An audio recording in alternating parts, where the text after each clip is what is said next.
forza lotta, vincerai, non ti lasceremo mai. Yes, sir. What is up? How's everybody doing? This is AC Milan News on RossonARI TV. We do have the guru of the transfer market with us, Antonio. He has some news for us today. We're going to go through just a little bit of the things that are happening in the AC Milan world, opine on them a little bit. And then, guys, stay tuned because we are going to start another stream later in which we can open up the lines and do debates. But anyway, let's say hi to our Antonio first. Antonio, how you doing? I'm good, Roy. Thanks for having me again. I just want to say hi to any Real Madrid fans if they're still here. It's always good to have different teams watching, so you know the discussions get more interesting. But Yes, yeah, sir. looking forward to it. All right. Hey, Nathan, guys, Nathan is a debater, that's for sure. The guy is ruthless in his ideas. I literally saw him debate for 3 hours straight. Nothing can move him. He is definitely a gladiator. All right, what's up, Rahul Singh? What's up, Faisal? What's up, Tragic Bronson? Davide Romano. Ole, Davide Romano. What Roy, is up? Yes. Quick question. Davide Romano is a moderator. How did that happen? No, Davide Romano is the moderator. He is the original moderator. He is the you know how they say, did the chicken come before the egg or whatever? He is that. He is the primordial soup. How many moderators are there? 3? We have so moderators officially. We have Davide Romano is the original moderator. Then Isborn was christened the moderator just not too long ago.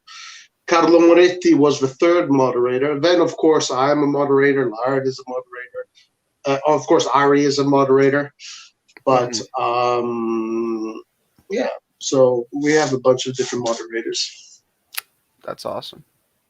One day. Davide Romano is behind the scenes. He's the guy that takes care of a lot of his stuff behind the scenes.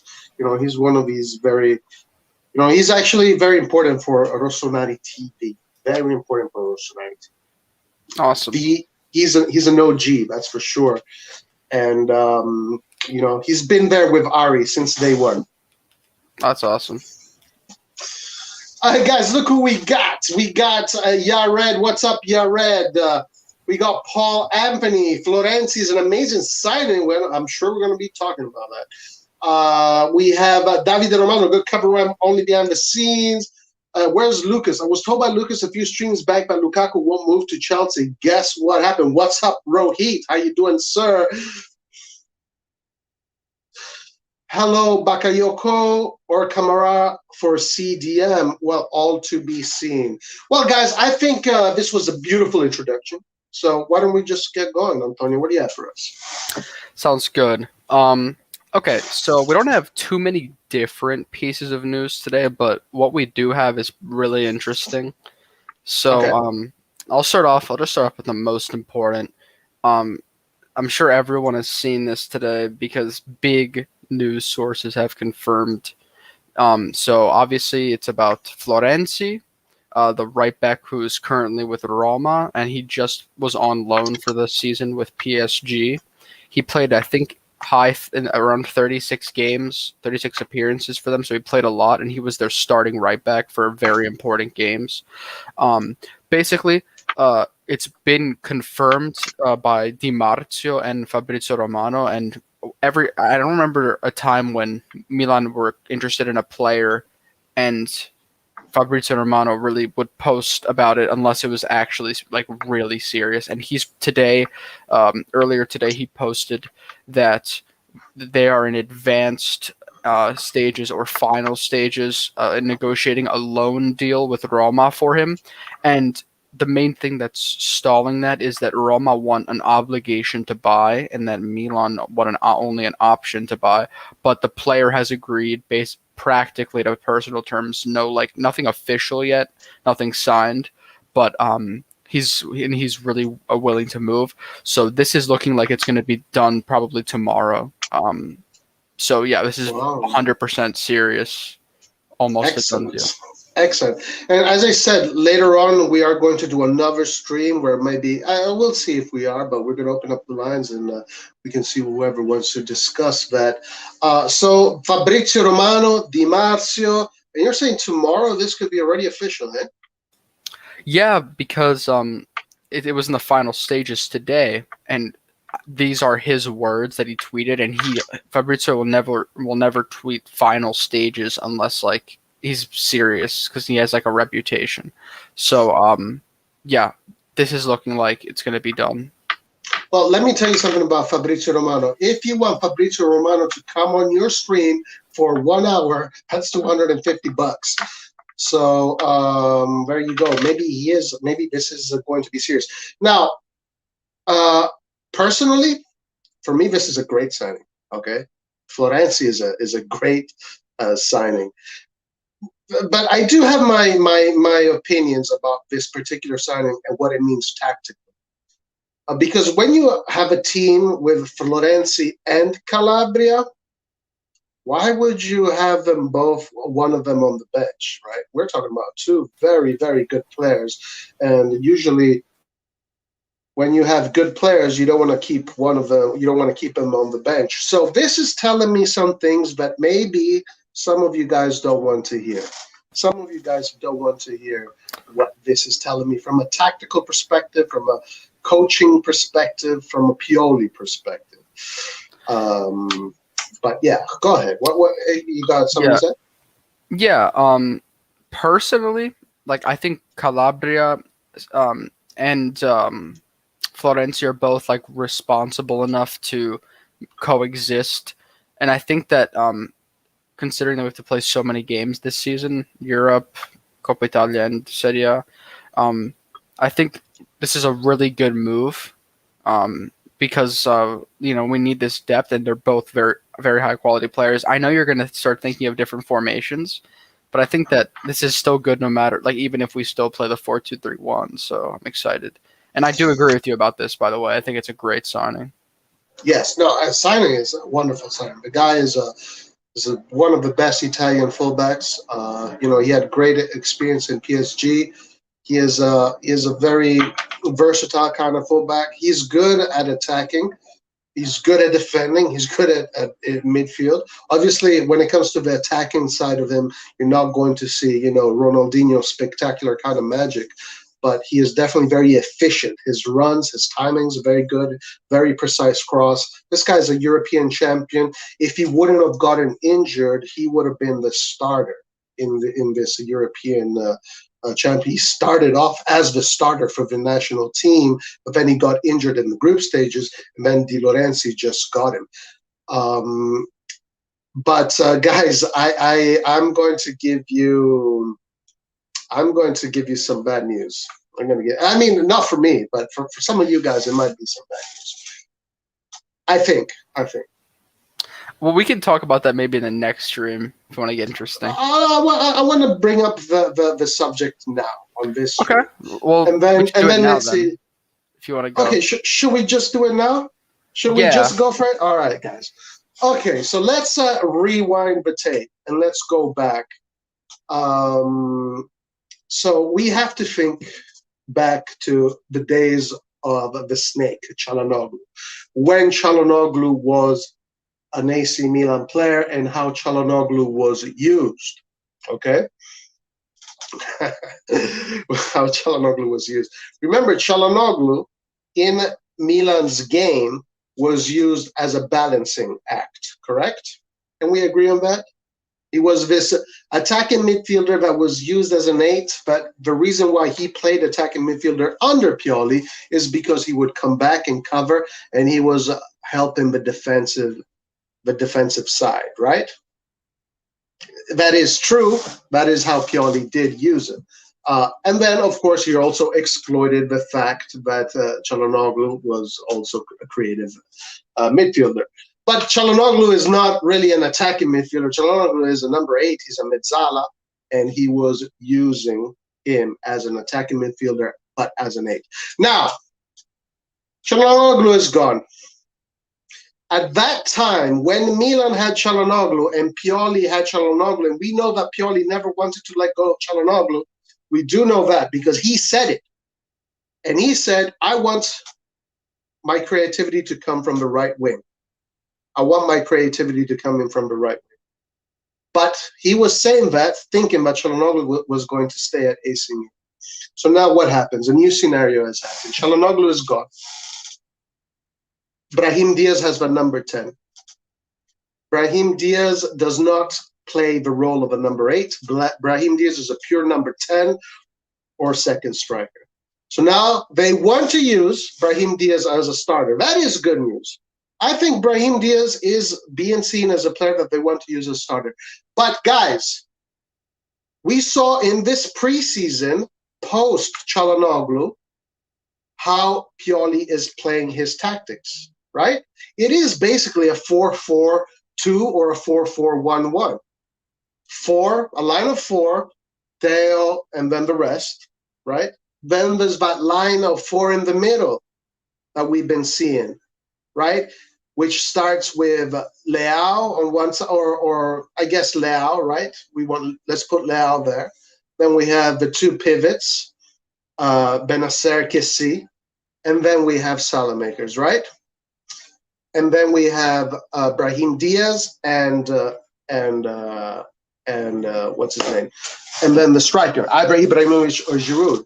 But now there is a problem, because the way Pioli envisioned his team, he wanted to have Kessie, Çalhanoğlu, and Salamakers as 3 players that would come back and create that balance. But he lost Çalhanoğlu. So now what is he going to do? He cannot have Brahim Diaz there and no defensive cover. Because I know what the Milan fans want to see. The Milan fans want to see Leao on one side, Kessie, Benacer, Ziyech on the other side, Brahim Diaz as the number 10, and Ibrahimovic as the number 9. That is not going to happen, guys. That is not going to happen, because that team does not cover. That team is a team that is just way too offensive for the Serie A, and a coach. They're not, Guardiola maybe could do that, but not Pioli. Pioli's not going to do that. Pioli's not going to use an offensive team like that. So what is he going to do?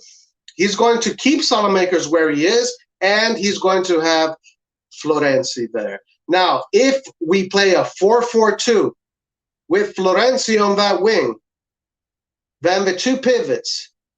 So now we go back to 3 players that can keep on defending, right? You have Kessie, the defensive midfielder, you have Florenzi, then you have Benacer, and then you have Leao, which is more offensive, you have Ibra, which is more offensive, and you have Brahim is more offensive. So now there's balance.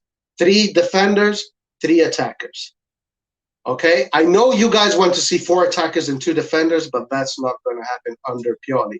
So this is why the Florenzi thing is happening. So guys, I'm telling you, there is not going to be any crazy right winger coming at this point that is going to be like a Ziyech or like a Berardi. That is just not going to happen. Where did you go, Antonio? We lost Antonio. So guys, I'm sorry to tell you this. I know this is bad news for many people, but I see this is what's probably going to happen. And we're going to play a 4-4-1-1. Florenzi is going to be that right winger. Florenzi is going to play as the balancing act. Brahim is going to be a starter. We're going to play with our 3 attacks are going to be as the number 10, the number 9, and the number 11. Our number 7 is going to be defensive. Our number 4 is going to be Benacer, and then 8 is going to be the Kessie. Bada bing, bada boom. This is how we see in the team. So now this brings me to, where is Milan going to go next? I think Milan is going to go next on the striker. I think Milan is going to go up next for a striker or another number 10. I think the right wing with Florenzi is done. Is done, guys. It is done. Guys, this is not Guardiola. This is not Sarri. This is not none of these coaches that you think he is. This is purely he wants his balance. This is where I think this Florenzi thing is going. And now Lucas says, "No, I think Florenzi is just a Calabria backup and nothing else." Now, you honestly think, Lucas, that Florenzi, the national team, the starter of the national team, is going to sit on the bench for Calabria? Guys, Florenzi can play in different roles. Florenzi is not just a fullback. Florenzi can play in the double pivot. Florenzi can play as a winger. Florenzi can even play as a 4-3 in a 4-3-3 as the attacking winger, but slightly more defensive. Florenzi is pretty much Salamakers times 10. Roy, guys, I know you don't want to hear this. I know you do not want to hear this, but I'm sorry to break it out for you.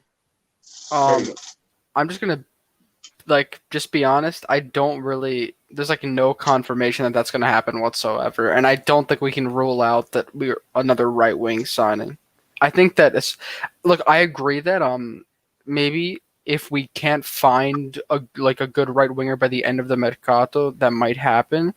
But I think that we're still gonna try to look for a good attacking right winger. Antonio, let me ask you. If we play with this 4-4-1-1 system, are you going to have two attacking wingers? A Cam, that is Brahim Diaz, that absolutely has no cover, and then Ibrahimovic or Giroud up top. And then your only defensive player is pretty much Kessie. I'm sorry, guys. I've been coaching for more than 10 years. I know I can read what these coaches do, okay? If you're going to tell me that that's how you think this team is going to look like, I'm sorry, but you guys are dreaming. Are dreaming. So when you say 4-4-1-1, who are so Kessie and Benacer are going to be the two midfielders, correct? Yeah. So we have two defensive midfielders and a back four. And I'm not saying we're going to always be... We have one defensive midfielder. Benacer is not a defensive midfielder. Benacer is not someone that is going to win many balls. Well, I mean, from what I saw when he was playing at his best, he did a really good job of shielding the back four, especially towards the top of the box, and he did a good job as well at making key tackles. Of course, he's good, but you need to balance it out. You need to balance. You can't just have one player that can stack up the stats of winning the ball back. You need, honestly, you need three. And right now, we only have 1, 2, if you want to say Salamakers is that guy. Florenzi is going to be that guy. Guys, there's no way you're going to have Florenzi in your team and you're going to sit him on the bench. There's no way. So either Calabria is going to be on the bench or Florenzi on the bench. No coach with an IQ above room temperature is going to do that. You have Florenzi, you put him on the field. We know where Florenzi plays. He's not just a full. He plays different roles. Well, I'm just going to say I still wouldn't count out the signing of a right winger, especially an attacking right winger. So. Yeah. I mean, it is possible that they're going to sign a right winger that can also play cam, because I think it is intelligent to have your offensive options coming in from the right as well, right? I mean, and then also it might be that they just can't get rid of Castillo. So Castillo is going to keep on being that offensive winger. Honestly, speaking probably from many fan perspectives here, I would hope that doesn't happen, because after just watching, watching the friendly, do you agree? Would you hope that this doesn't happen as well? I think this is amazing. I think this is a great signing. I think the balance that this is going to create is just perfect. It is perfect. This is a great signing. And if Florenzi is going to be used that way, we have a top quality player that is going to create the balance that we need. We're still talking about a player that is going to rack up assists. He does have goals in him. We are talking about a player that never loses the ball. We're talking about a player that runs up and down the field. His work rate is great. We're talking about a player that is very capable of doing many different formations. Roy, so I think this is a really good topic to continue into the next stream because I think this is going to turn into a debate really quickly. Oh yeah, I know it is because I know no Milan fan wants to hear this. No Milan fans want to see Messi on the right, Ronaldinho on the left, Zidane as the cam. Top, they want to see Ronaldo. In the middle, they want to see Maradona. Your defensive midfielder, they want to see Pirlo. In the defense, they want to see Van Nistelrooy and freaking. I know what Milan fans are thinking, but I'm telling you guys, this is not the reality of the man. So I think we should definitely talk about this in the next stream if anyone wants to jump on. But just my last word is I still wouldn't count on an attacking right winger. So this is not like a done. This doesn't automatically mean that we're only going to be playing this formation. Yeah, I'm not counting that out either. But I just see where this is going. Guys. I know exactly where this is going. Do you honestly think that we're going to put Why did they want Dalot?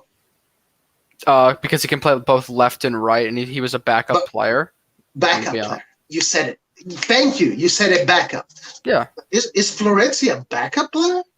Well, this guy played in the Champions League, and I know here Lucas is upset because he doesn't want to hear what I'm saying. He's saying Di Lorenzo. No, Florenzi got injured. He had a pretty bad injury, and that's why Di Lorenzo became the starter.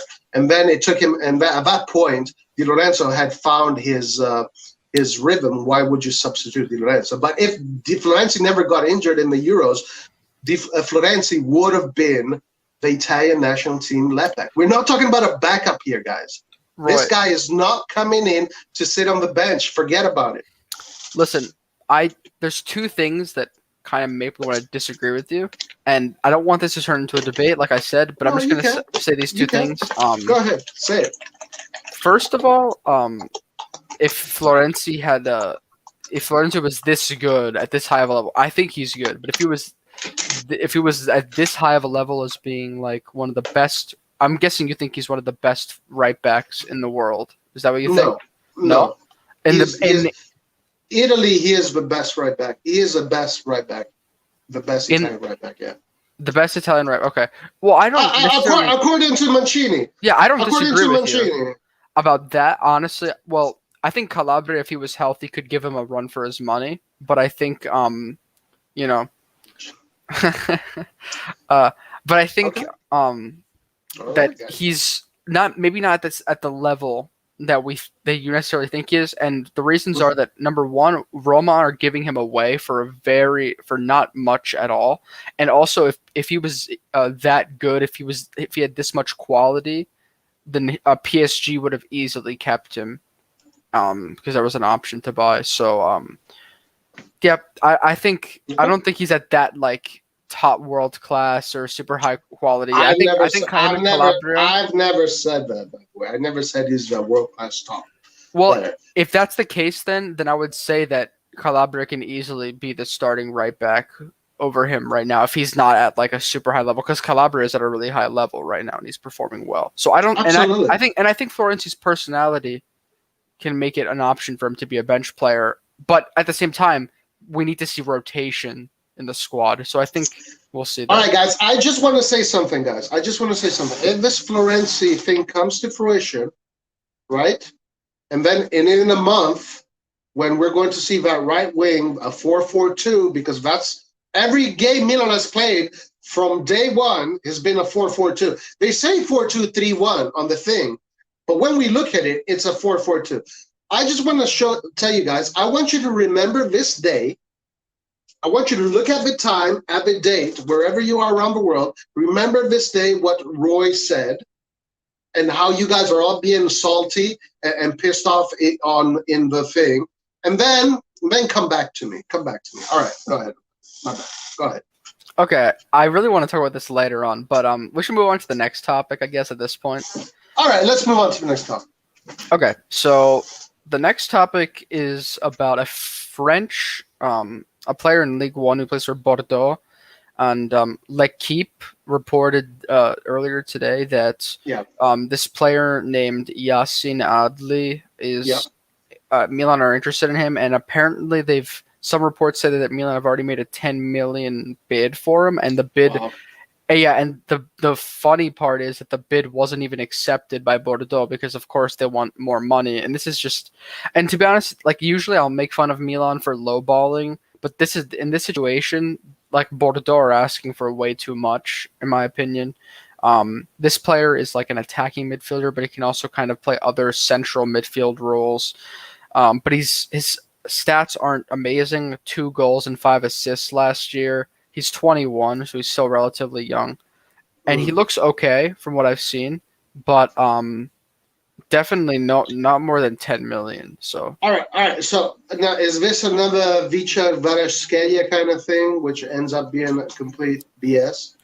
So L'Equipe is generally more reliable than whatever the other news sources are. And we do like all the news sources that I've talked or that I've heard about say that like there is an interest, like Maldini or the management is interested in him. So that is confirmed. But and there is news from this source. You can trust it or you cannot.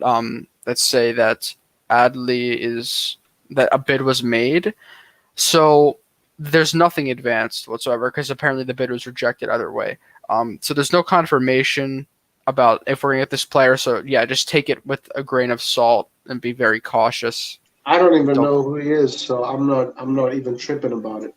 Yeah, exactly. I do want to say that right away makes me think, yes, that if this is true that they're going for this player, then it means at this point that they have decided that Brahim Diaz is going to be a starter. Well, I mean, we can talk a bit about attacking midfielder options, but I still think that if the opportunity comes, then they may make a move. It's just very interesting to see what they're going to do about the attacking department because everyone is kind of questioning that, including myself. So we have to see what happens. Yeah, guys. Hey, guys, I'm sorry this is bad. I know that it's exciting Milan news, but I'm sorry to give you bad news today, guys, but it is what it is. All right, go ahead. Okay. The next pieces of news aren't as big as those two, but just a little like a player who's not that important as of now. He's going to be a Primavera player. A little while ago I said that Hugo Cuenca, the Paraguayan midfielder, is 16 years old. Right, yeah. I did say that was a done deal, and it was really quiet. But today, his agent confirmed that like they're just trying to get the international like papers or situations sorted out, but that is going to be done. So that's just an update about him if anyone was interested.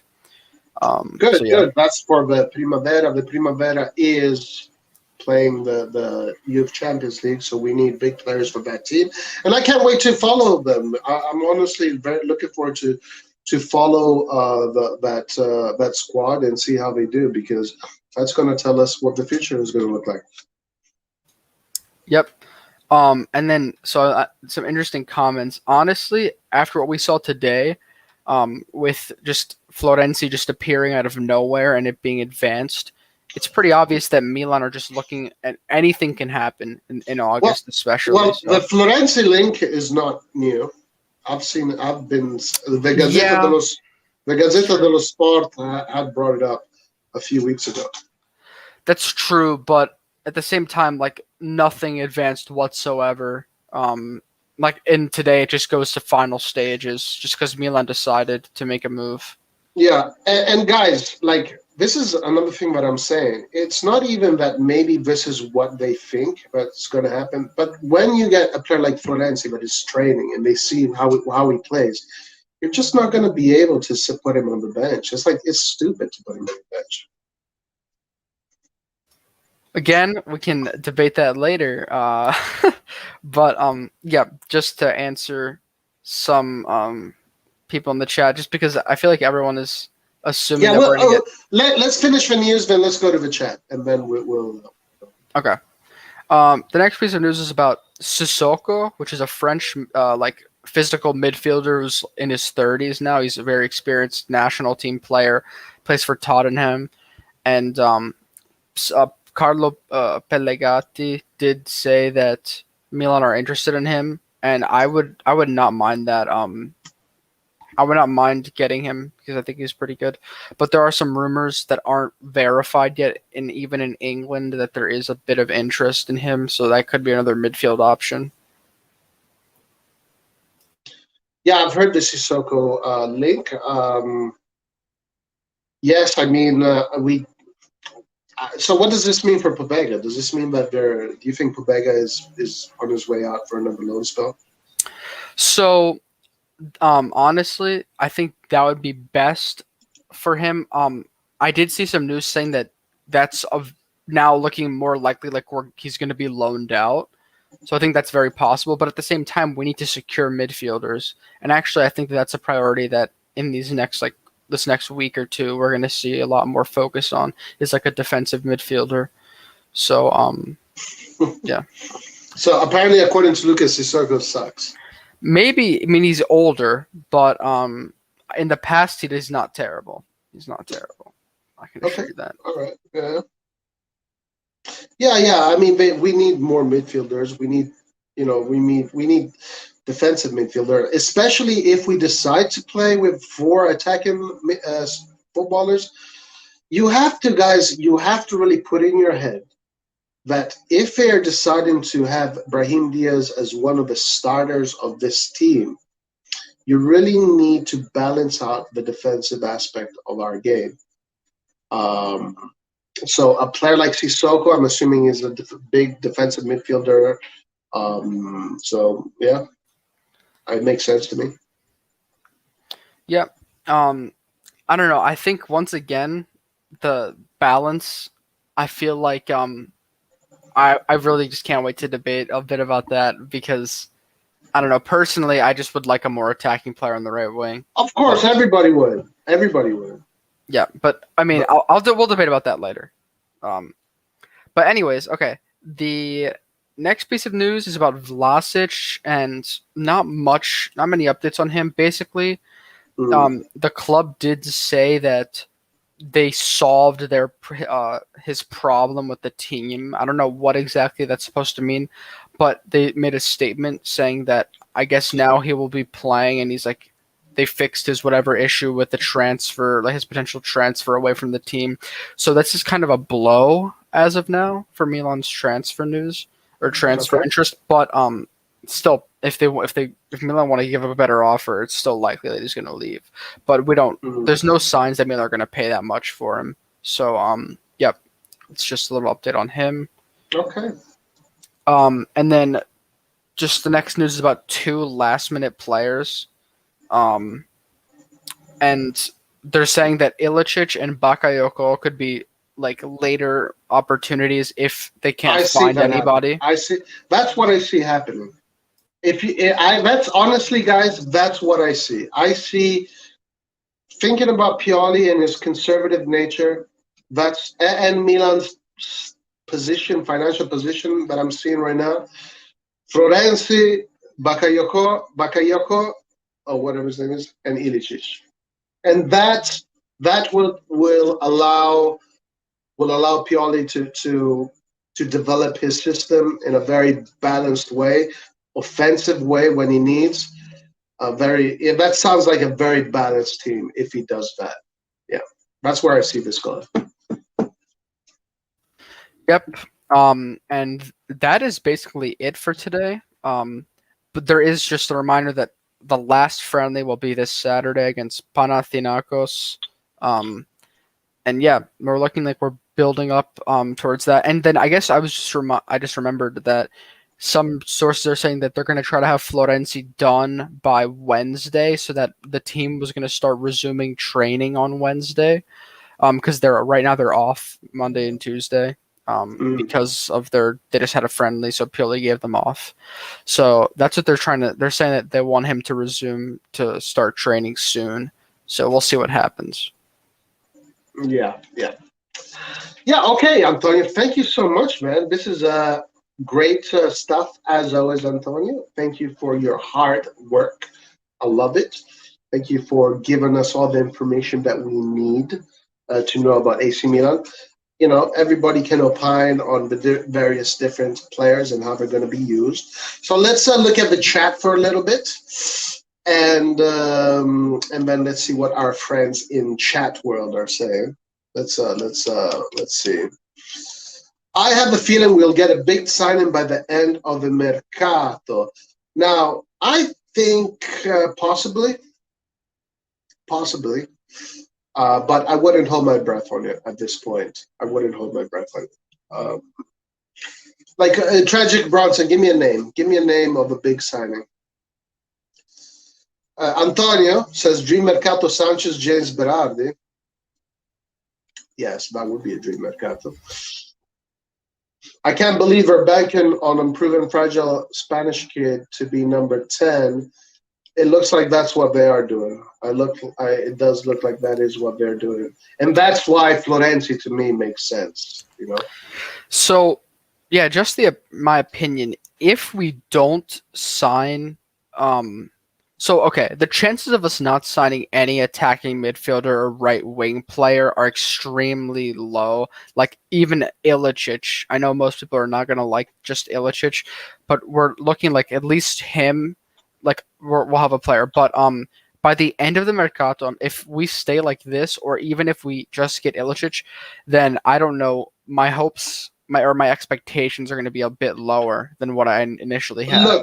Look, I'm putting my expertise hat on right now, and again, going by what they have been playing in this preseason, this hybrid 4-4-2, 4-2-3-1. It's going to be Ilicic, Bakayoko, Florenzi, and a striker, another striker. Because if you're going to play this 4-4-2 or 4-4-1-1 system, you need 3 strikers. You can't just can't go on with 2 strikers. So definitely, you will definitely need 3 strikers. Now, my dream signing would be a nice Belotti. That'd be the cherry on the top. Nice Belotti right there. Roy, I'm just going to ask you this question, and I really hope you answer in a certain way. But now that there's been more time since the last time we had this debate, if you could sign one player, who would you sign? Belotti or Vlahovic right now? I would sign Belotti. No, Vlahovic is valued at like 60 million. He scored over 20 goals. Yeah, you pay him 60 million, and then the guy comes to Milan and he scores only 10 goals, and then you say, why the hell did I pay him 60 million just to score 10 goals? Okay, Roy, we'll see this season. Listen. We know how Fiorentina operates, all right? Fiorentina is a team that likes to.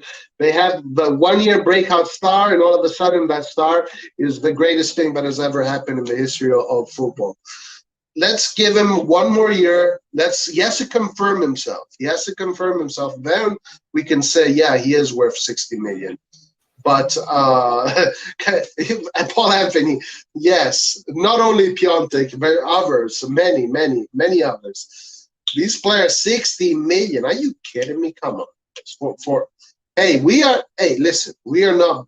I don't want to be Man United. I don't want to be Man City. I don't want to be Aston Villa. I don't want to be PES fucking G. Okay? I don't want to pay players that nobody know just because they had one good season. Literally waste your whole fucking war chest on one player just because he had one decent season. That's just Roy. Would you want to be PSG, like in the sense that, like being competitive for Messi right now this summer? Would you want that? Would you want the opportunity to sign Messi this summer? No. So you wouldn't want to sign Messi? Messi would be only good for the marketing. Footballing wise, at this point, no. Let's focus on the next Messi. That's who Footballing I want. wise, I want the next Messi. I don't want the now Messi. I want the next Messi. Well, I'm just gonna say this personally. I think if we signed Messi this year, and if Zlatan was healthy, we could potentially win the Champions League if we were lucky. That's how that's how much I love Messi and I believe in him. But yeah. Guys, Messi is what, 34? We saw Messi how he is. Messi is definitely on the down, right? He's going down. But no, I don't want to get Messi paying 30 million, 35 million. And then if we don't win the Champions League or if we don't win the Scudetto, then we end up in a financial crisis. And then then basically the team becomes hostage of Messi, like Juventus right now. They're pretty much held hostage by Ronaldo's contract. So same thing. We don't want that. Let's get the new fucking Messi. Why? That's what we need to get. Not the old Messi, the new fucking Messi. Right. Okay. So I guess we'll just disagree again with that. But I wanted to maybe before we end the news, just to talk about a couple of other team news. I saw this comment. So, the biggest news I guess is besides Messi, is Lukaku, because he's in I think Monaco right now, or he's flying to London soon to sign, and his medicals were completed in Italy, at least the first set of medicals, so it's looking like it's a done deal. It's already been confirmed, so he's going to Chelsea. Excellent news. Yeah, Inter are looking at a bunch of different options to replace him. Their dream would be Vlahovic, like a lot of the Inter fans, but it's not a serious option. And what I'm hearing is the main options. Well, there's the Dzeko is basically a done deal as well. So Dzeko and Florenzi are leaving Roma. That's basically confirmed. But they're also looking to replace Lukaku with another player like Zapata, Correa, Moise Kean potentially, but also, and they're also looking at some. That's the only player I would choose over Belotti, Moise Kean. That's it. Nobody just because he's Italian. Because he's Italian, and because he's young, and because he is very promising. He's not sorry, and then you go. Vlahovic is just one season. He could be a one-season wonder. Keane, he has proven that he is not a one-season wonder. That he has a high ceiling, and he just needs the minutes together. Yeah, I feel like this is perfect for a debate again, but I kind of disagree. I think Keane hasn't really impressed me too much, and also he has an attitude issue apparently, because that's why he wasn't kept into the Italy squad this year. In the summer, he would have been the third striker. And personally, he hasn't really impressed me too much when I see him play. I mean, okay, he is good. I've noticed he scored some good goals, but I feel like Vlahovic could become a bigger player. I thought he was very impressive with PSG. With the limited minutes he got, his stats were really good. That is true. He has good stats, but yeah, he had a good season. That is true. In the Premier League, he kind of flopped. Because the Premier League, look, this is the thing about the Premier League. Italian players are not good for the Premier League. Okay? So for all the Serie A Italian players that are here in this podcast, I know you all are, don't go to fucking England. Okay? Because in England, you only play a fifth gear. Okay? In Italy, from the day you're born to the day you become a professional, they teach you how to play first gear, second gear, third gear, fourth gear, and fifth gear. In England, you play fifth gear for 90 minutes. Italian players don't do that. Don't go to fucking England. All right, keep on going. Yep. And then just some more Inter signings. They're still looking for Nandez, and perhaps the one that I'm most jealous of is Denzel Dumfries. He's a right back for PSV. You probably saw him at the Euros for Netherlands. He's very good, and they're looking at him as well on the right wing. So yeah, they have some funds now that they sold both Hakimi and Lukaku, but they will not be as good as last year. That's pretty much confirmed. So there's that. And then for Roma, I saw this comment. So they're interested in Tammy Abraham. Chelsea are trying to offload him now that they have Lukaku, and they're going to keep Timo Werner. Tammy Abraham was linked with us, but we're not going to be able to afford 40 million. But basically the way that Roma are going to afford him is it's going to be paid over multiple years. But this isn't a done deal yet, so there are other teams like Arsenal and other usual teams that are interested in him. I did hear that he's not interested in going to Atalanta, and they were interested in him, so that's pretty interesting. But so there's that, and then another piece of news is about Tottenham, because apparently, and Inter as well, they're interested in signing Lautaro for big money. Yes, guys, this is excellent news, man. This is music to my ears. Destroy Inter. You send all the vultures and sharks to Inter. Let's destroy. I want to see that team destroyed. Yep. And by the way, I don't give a shit about the Super League anymore. Sorry, Rohit. I don't care about. I don't want to do the Super League anymore. Okay. So that said, if anyone has if there's any comments about a specific team we can talk about, we can do that as well. But those are all the biggest pieces of news. We're going to do another stream later, Rohit. Listen. Okay, so let's just spend. We can read some of these comments as they came in, and just feed off of the comments. But Antonio, I know when we started the stream, I said stuff that makes children have nightmares. I know I did that. Okay, I know I did that, and I know that that's something that nobody wants to hear. But it is probably what's going to happen. 90% is probably what's going to happen. So my question is to you, what do you think about it? So what do I think about us playing like that, or just my opinion on whether or not we should sign an attacking right winger? No, the fact that most likely that's how Pioli is going to set up his team. Okay, so we can have a debate about this. Personally, we don't need to have a debate. I just want to hear your opinion. Okay, my opinion is that we already have Salamakers, and even Castillejo contributes enough when he's playing, as a right wing. I know he's not defensive that much, but he'll go back, and he won't just be a purely attacking option. And so therefore, I wouldn't prefer putting Florenzi there unless he can show me that he has the ability to make offensive contributions. But I would prefer to have him interchange with Calabria, personally. Well, do you seriously do you honestly think that Florenzi is going to sit on the bench for Calabria? I think that if they're going to get rotations. Can I ask you something? Do you mind if I ask you something? Sure. Do you think Mancini is an idiot? No. So why would Mancini have Florenzi as the starter throughout the whole 3 years he's been in charge? And in these 3 years, Calabria's had great seasons. Calabria's not even made Calabria just recently got in that national team. Right. So do you think that Mancini you think he's an idiot? Because this is what you're saying.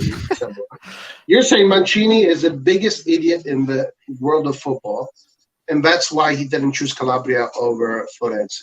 No, I'm not saying that. So it's actually false to say that Calabria had 3 good seasons. No. I said recently he's had good seasons. Well, this last season, yeah. He had a really good this last season, and especially the end of when we started playing good, he started playing very good.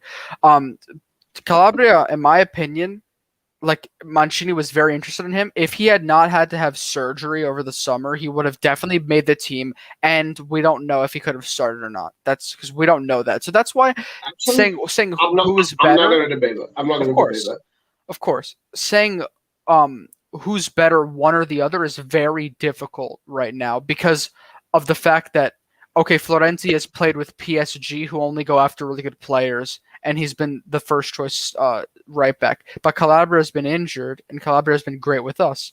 And Florenzi at the same time is being sold on by Roma, and he's 30 years old, and also PSG didn't keep him. So there's all these question marks around. One of the reasons why Florenzi is being sold to Roma is because they don't have a good relationship. Him and Roma are not in good terms, and also Roma has the that Swedish dude on that side and the way they play, there is not much space for Calabria. But he could be there. He could. I guess they have other players.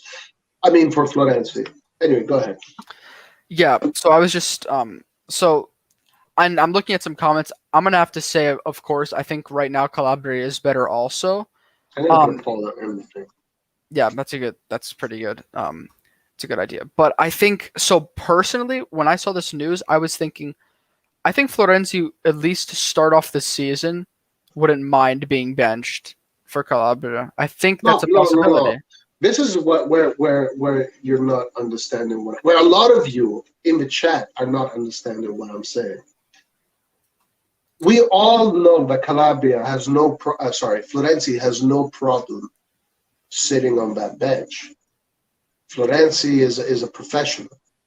He's not going to break. Florenzi knows, because he showed it in the Euros and he showed it wherever he's been, that it's about the team. It's not about the individual. He is a team player.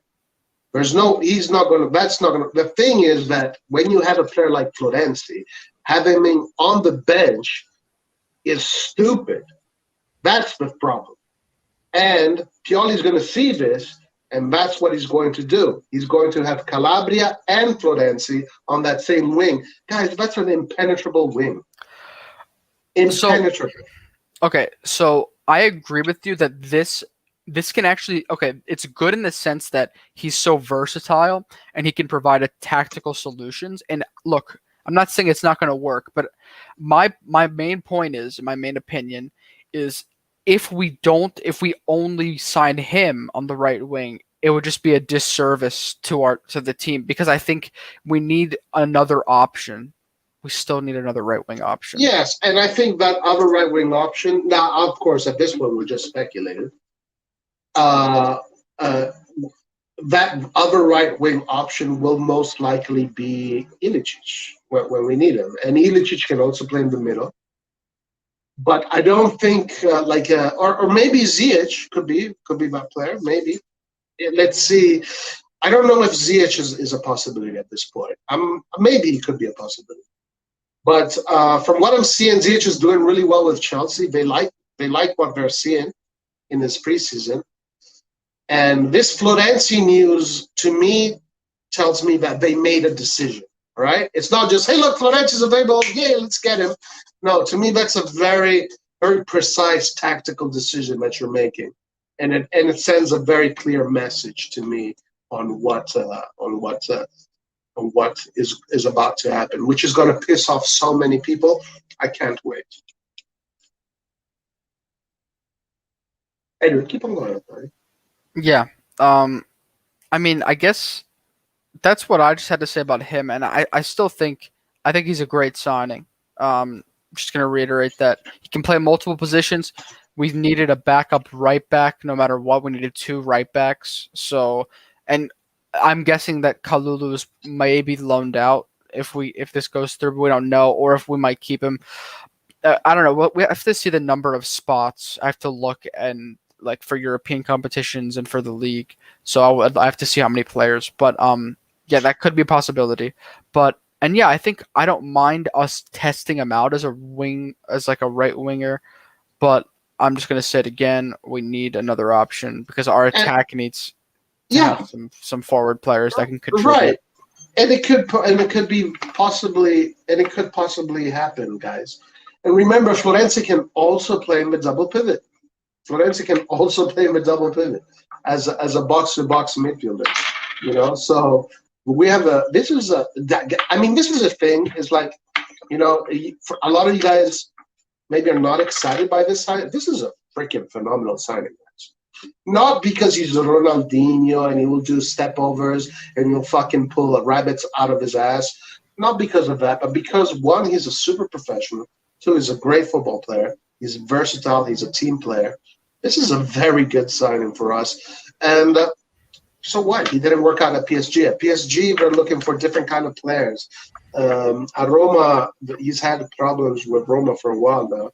So this is a great signing. This is maybe the best news all summer so far. Okay, Roy, I have a question, but I think it's better to ask it in the next stream. It's like a tactical question, but just to have a discussion about. But I think it's better to Yeah. ask it next stream. No. Ask him right now. You can't do that, bro. What is that? You can't do that. Okay, I was gonna ask when so let's say Teo Hernandez isn't playing or isn't starting for whatever reason, and we have Ballo Torre as our starting left back.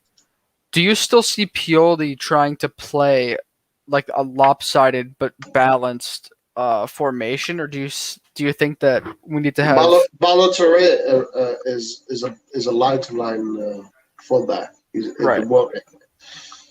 It's the same as playing with Teo. Teo probably just has better stats. Like Teo will score more goals and will get more assists. But as far as where they're going to be in on the field, it's in the same areas. So it's not going to be lopsided. Okay, I'd hope that Pioli can, drill in the tactics for him, because I think he needs a lot of like coaching, I think, to really become a better player, but he has the potential to be a better player. And also it's worth saying that he's been performing better like every time I see him. Like even he only came on for a little bit against Real, but he did pretty good when he came on. So he looks pretty good. No, he's a great player. That was another great signing, because not only he is good at going up and down the field, he's solid. He's a solid player, and he's another player that is very difficult to get the ball off of him. He's a player that plays for the team. He's got a good mentality. He seems to be professional, right? That's the idea that I've gotten so far. Balotelli, great signing. Florenzi, another really good signing, guys. I would say that Florenzi is a better signing than Messi. I can't, Roy. What have you just done, man? I honestly think that if I would say, do you want Messi or Florenzi, I would rather pick Florenzi than Messi. And I know all of you guys are saying crazy, blah blah blah. Guys, you don't know what you're talking about. Okay, guys, if there's anyone who's watching this right now, that has any like video editing skills, please make a compilation of like just things that Roy has said, and this right here deserves to be like the last thing like in the video if you ever make a video, because I can't I'm honestly like I'm too tired to actually laugh out loud, but that was pretty much the craziest thing I've heard you say. No, you know why I say this? And I'm not saying this because of anything. I'm saying this because for a coach and for the system you deploy, Florenzi would literally be a better signing than Messi for Milan at this point. And I'm gonna have to not even respectfully disagree with that, because Messi would be an amazing attacking midfielder and right winger for us. Oh yeah, so okay, yeah, fine. But one of the other reasons why I'm saying this is because I know Messi is unreachable. But this is another thing. I really hope that this Florenzi comes true, and I can't wait for all the doubters and all the haters that are upset with this signing, and all the people that think that Florenzi is just going to be a bench player. I can't wait for him to be in that beautiful red and black shirt, playing that beautiful football champagne with AC Milan, playing in that Champions League, not losing the ball, playing those beautiful 1-2s, running down that line, putting those crosses in, running all the way back, covering, doing the beautiful defensive sliding tackles, covering players, doubling. I can't wait to see all of that stuff, and I can't wait to see all of you guys fall in love with this player after you have spoken shit about it for the past 40 minutes. Roy, okay, I'm not speaking shit about Florenzi. I just don't want him to be a right winger. I want him to be a right back. That's all I'm saying. Yeah. I never said he was shit. I actually started off by saying I was excited by having him. Like I think he's a great signing. Yeah, I just you do think he's a great signing, but you think he's a great signing from the bench. This is it. A lot of you guys think he's a great signing from the bench. No, I think we could. I think he's honestly. I see him as an interchangeable player with Calabria. I don't see one being a clear starter over the other. I think we have to see who performs better. Also, healthy competition, to be honest.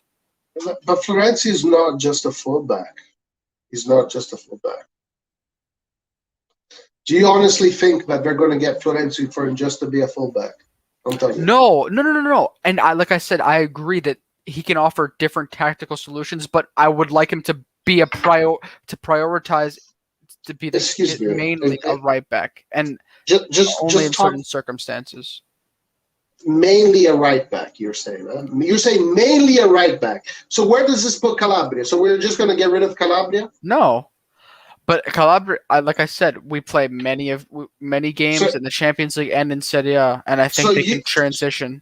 So you think one game Calabria is going to play, the other game Florenzi is going to play, then Calabria is going to play, also not necessarily, but also depends on the tactics, and I still think that there's a good chance that like you said he will play as a right winger, but it depends. I would like to. He is. Okay, well that's my opinion, is that there's a good chance. And nothing is confirmed yet. But I still think that I would like him to play more as a right back than a right winger. That's just what I would hope. And then we have someone else to play the right winger. And who's going to be your balancing act? If you have an offensive right winger and an offensive left winger, who's going to be your balancing act? Like if you have Ziyech on one side and Leao on the other side, who's going to cover for you when you're in trouble? Ideally, oh no, sorry, Antonio. I don't mean to interrupt you. Mm-hmm. When you have Brahim Diaz, Ziyech, Leao, and Ibrahimovic, who's going to cover for you when you're in trouble?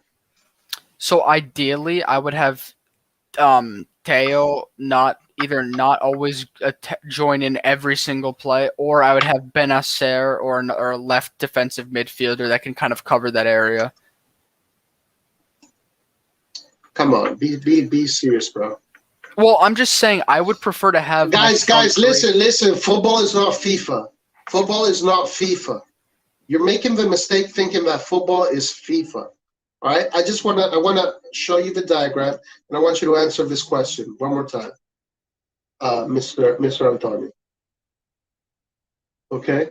I want you to answer the question.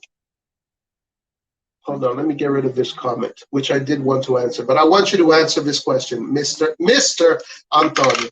So essentially, Milan have been playing this kind of formation, more or less, where this player is more offensive and this player is more defensive, right? So let's say you have Ziyech is here, Leao is here, Diaz is there, and that there is your number 9. Your only defensive midfielder is Kessie, and then Benacer is your kind of regista / defensive midfielder. Do you honestly think that these 4 players are going to help you cover against a team like Real Madrid, against a team like Man City, against a team like Juventus in the Serie A or Atalanta? You honestly think that those 4 players are going to give you the balance? No. You need one other player to come in and create that balance.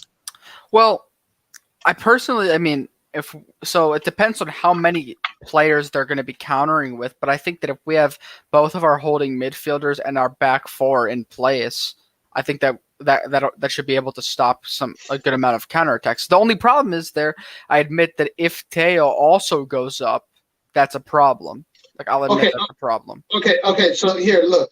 Do you honestly guys think that you can have a Ziyech and a Leao playing a squashed 4-4-2 like this and make it be effective? And then the next play, you want Ziyech to come back or go all the way up here. And then if we lose a ball, come back all the way down here. You think Ziyech is going to do that? No, that's not what I said. You even think Berardi, not even Berardi is going to do that. That's not what I said. This is why they're pulling the trigger on Florenzi for that purpose. I didn't really say that. I said I don't expect the wingers to come help out, and I think that if we have both of our defensive midfielders and our back 4, that should be good enough to hold off most counterattacks. Roy, okay. Oh, come on. Roy, Antonio. Hold on. Are we talking about a counterattack? This is not FIFA, my man. This is not FIFA. Roy, are we talking about a counterattack or set up positionally? Talking about your setup, the flow of the setup. Your flow, a good, strong team needs to be compact for 90 minutes straight. It needs to move up together, move down together. All right. You can afford to have a Leao that pushes all the way down the line and then he comes late. But you can't afford two players going all the way down the line and then leaving these spaces here, especially when we have even this guy coming up of the line. So then you know that these guys are going to become a 3. So what, are you going to defend in a pentagon just like that? No. Your balancing act is going to be Florenzi. Guys, I'm sorry. You don't want to hear this. No, this is what's going to happen. No. I understand. I said if Theo is going, like, I still said, okay, if Theo goes up, then I said there is a problem. But I said in certain situations, if he'd have to play a bit more, like a bit behind, and maybe only can run into the box a few times and not always constantly being an attacking presence. So Lucas brings up a good point. He says, Roy Watchman, in the Valencia game, we actually had both our left backs go all the way up, and we had a pretty offensive lineup. We started off with a pretty offensive, and we looked really good, I got to say. We controlled the ball, etc., etc. And it's all good, yeah. But guys, we saw what happens when you start to lose a little bit of form, and we didn't play that way against Real Madrid. We played that way against Valencia in a preseason friendly. Coaches look at balance first. Okay, why do you guys think the Galacticos, the Real Madrid Galacticos? Why didn't they fucking win 8 Champions Leagues in a row, a million league? Why? Because that team was unbalanced.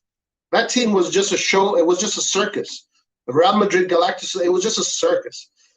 Real coaches do not do that. Real coaches have to think about everything, because teams like Fiorentina are going to push the shit out of us. Teams like Udinese, teams like Atalanta, Lazio, Roma, they're going to push, guys. We can't have all our players up for it. This is why we're pulling the trigger on Florenzi. All right. So listen, we can finish here, and then we're going to start the next. Okay. Hold on, Lucas. Wait out one more thing. We did not play like that against Juventus. Against Juventus, what we did was this. Tomori, when we attacked, Tomori went on the left, Chiara in the middle, Calabria came back here and created a line of 3. Benacer was the tip of the diamond. And then here we had Çalhanoğlu when we attacked. Çalhanoğlu would move in this position on the right. Brahim Diaz would be here. And then you had the center forward here. You had, what's his name?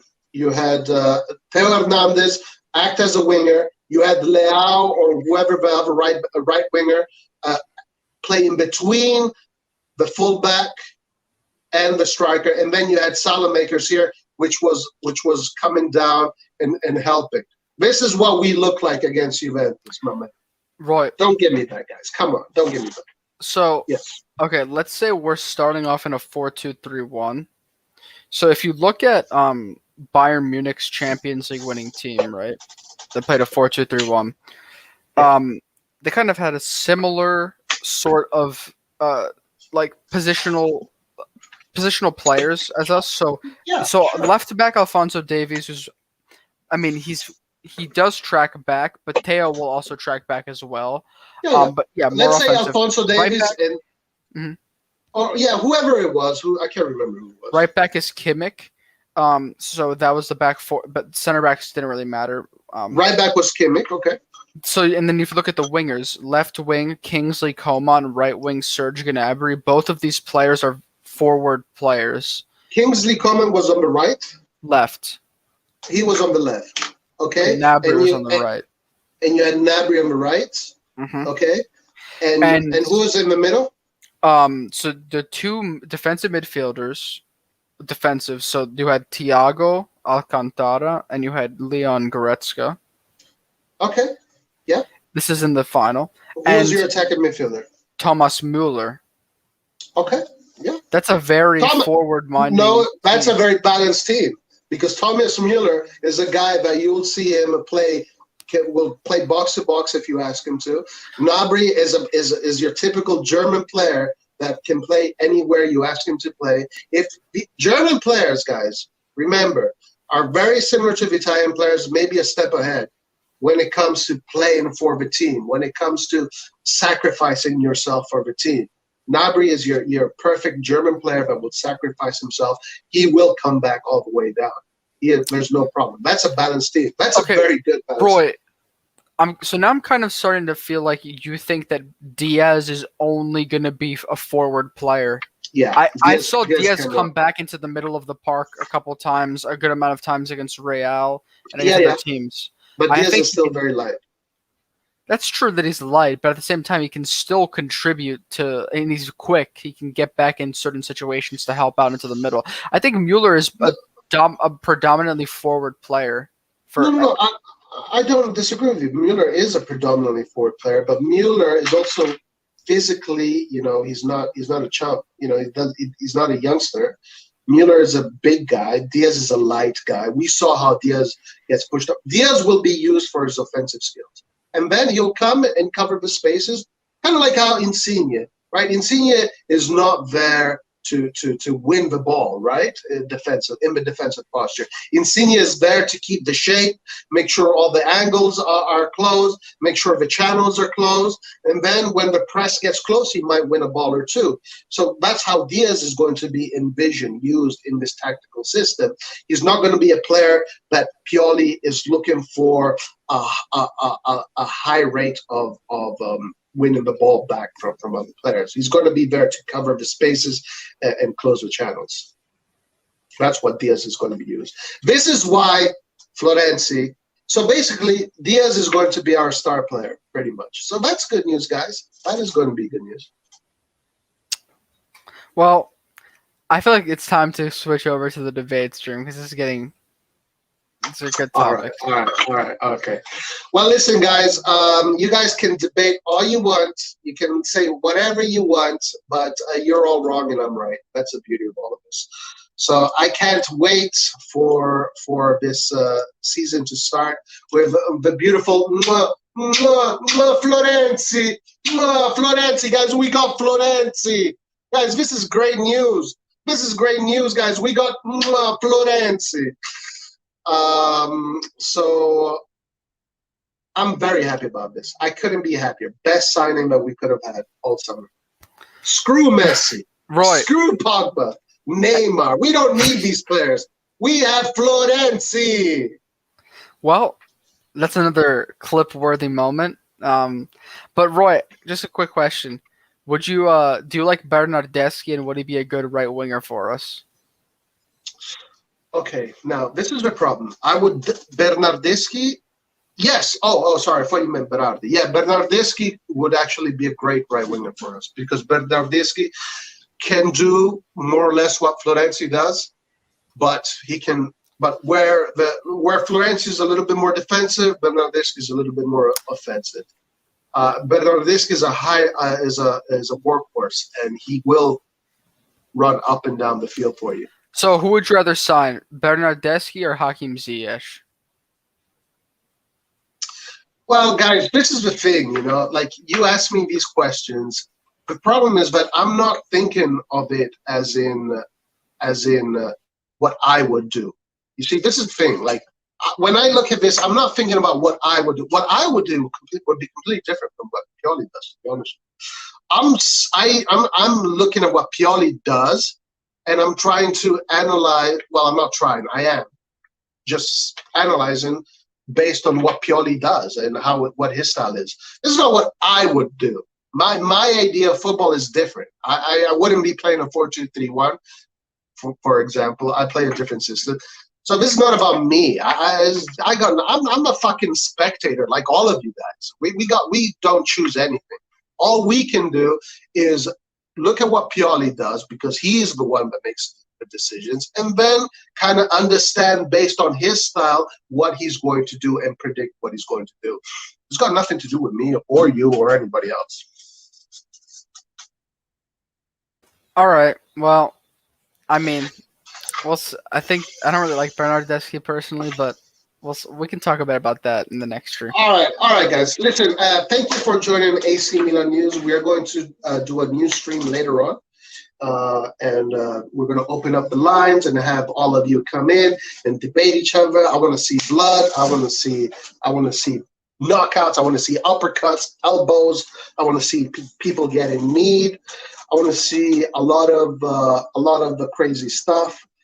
Oh, hold on. Let me see what they've.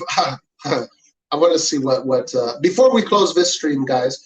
I want to see what everybody voted here.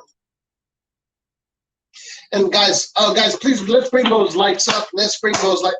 You see, okay, this is what I'm saying. This is what I'm saying. You see, I said that nobody's going to like what I've got to say today. I said that, right? Didn't I say that, Antonio? Yes, you did. I said that, right? And what did I say? I said Florenzi is going to be a starter. He's going to be our right winger, because he's going to be the balance act.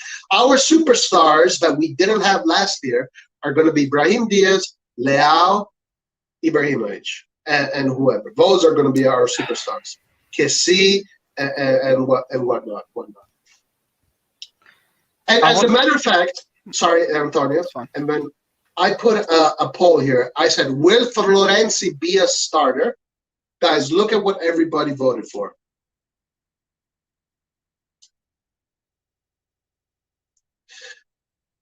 78% of you think that Florenzi will not be a starter. This is why I knew that you're not going to like what I was going to say. And unfortunately, unfortunately, he most likely will be a starter. All right, guys, I love all of you. Thank you so much for joining AC Milan News. And first of all, thank Antonio for his great work and his commitment to AC Milan and all the information that he brings. Thank you so much, Antonio. Much love and respect, my man. Thanks for having me on again, Roy. All right, guys. So in 15 to 20 minutes, we're going to start a new stream. It's a debate stream, and we're going to open the lines. So anybody is welcome to join and say their piece. Having said that, guys, please remember to like, dislike. Actually, don't dislike. Remember to like, share, subscribe, do all that crap. Yeah. Also, just everyone we have a good amount of viewers. If you guys want to keep it going, join the next stream. It should be starting pretty soon. We're gonna open up the lines like Roy said, and yeah, just jump on over. Yes, guys, it's gonna start, and we're gonna put it up soon. And yeah, everybody join the live. All right, guys, we will see you in a few minutes. This was your latest edition of AC Milan News, the one and only, from RossonARI TV. Everybody, thank you. Stay safe. Much love. Ciao. Forza Milan.